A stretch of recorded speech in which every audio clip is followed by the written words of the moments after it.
Hello everybody, my name is Matthew, and today I'm taking a look at the Playmates Godzilla 2004 11-inch tall figure. Hello everybody.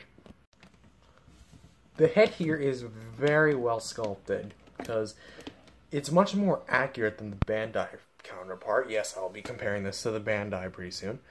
And the paint application is mostly just a pink tongue, white teeth, and orange eyes with a blue pupil. The body itself is made of a hard plastic, which kind of mellows the detail a little bit. The arms here are much more in line with the feet. Sorry, not the feet. The head. Don't know why I confused head with feet. Featuring some nice paint applications with some decently applied nails. The legs here are very well detailed, though it's kind of weird how the inward part of it is much flatter in terms of detail than its outside feel. Like, wow, it's hard to showcase it because of how big this figure is. If it's this big to review, this hard to review because of this big figure, I'm scared of the Jack-specific Godzilla, the big one, like the 24-inch tall version. The feet have decently applied paint. No shading, really. Hollowed out feet, probably because the copyright's sculpted into the original. The spines are frosted white, almost looking like some sort of crystal. Space Godzilla, anybody? And here we have his long tail, which it still continues that white spray, but then cuts off more towards the end section of the tail. Actually, no, it goes all the way. Sorry, I wasn't looking at it the whole way. It goes all the way to the tip. So overall, sculpt and paint, it's decent. Not the best Playmates has done. I still think I prefer the Gigan 2004 in terms of sculpt and paint, but it's pretty close. Time for posability.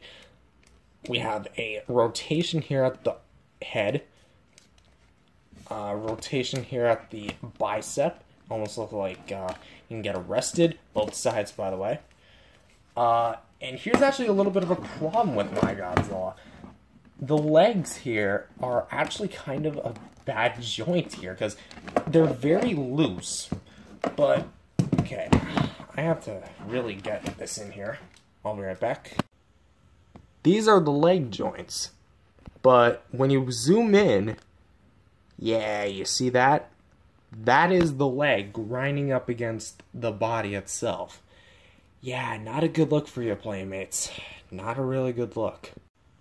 Oh, also, in addition to the legs, we also have some feet articulation. I've actually seen some people miss this. I don't know how people miss this. It's an essential joint, because the Bandai one doesn't have this. At least yeah, it doesn't. So that's an advantage. And for the tail, we have two segments total. This looks like a third one, but trust me, it don't move. Here, this one's a bit loose, so it almost has like some sort of little rock and roll, not rock and roll, like back and forth motion. How did I mix up rock and roll with back and forth? That's my question. I don't know, something's going up there in the brain. And here we have a rotation mid towards the tail. Or, yeah, midway towards the tail right here.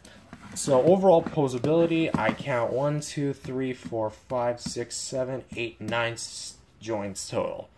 Could be wrong about that though. But yeah, overall decently posable Godzilla. Not too shabby in the least. For a little size comparison, here he is with some of Bandai's offerings, with the Bandai Creation 11-inch tall Godzilla, or 12-inch, whatever you like to call it. And here we have this little mini Godzilla, which is very special to me. The weird thing is, he's advertised as 12 inches, he's advertised as 11 inches. When he's 11 inches flat, he is about 10 inches, or 9 inches. And for another size comparison, here he is with some other Final Wars Gigans. I don't know, I'm struggling here.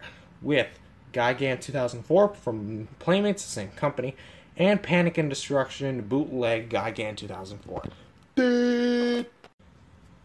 And finally, here he is with the NECA Godzilla 2019 version 1 and the Playmates King Kong Skull Island figure, which, moving him, can I show it on camera? Yeah, there you go. These two are definitely not in scale, but they go well together in my opinion. Because in terms of scale, we're talking about 100 feet versus 100 meters. So, I was gonna say 300 feet versus 300 meters. Like, you ain't 300 meters. But, like, yeah, he's way taller in terms of actual size, as far as that goes. So, overall, I like it. I like this figure a lot. Does it have problems? Yes. For example, the metal detail is a bit detracting, and when I eventually do a full-on comparison with him versus the Bandai, you'll start to notice why this guy loses out in detail. Spoilers. But overall, it's a neat figure on its own, and I'm glad I got him. So with that being said, I give this figure an 8 out of 10. Not bad, truly. I thought this figure was actually going to be garbage until I saw it in person, and, you know, all the reviews I've seen online. So, yeah, like, comment, and subscribe, and I'll see you guys later. Bye-bye.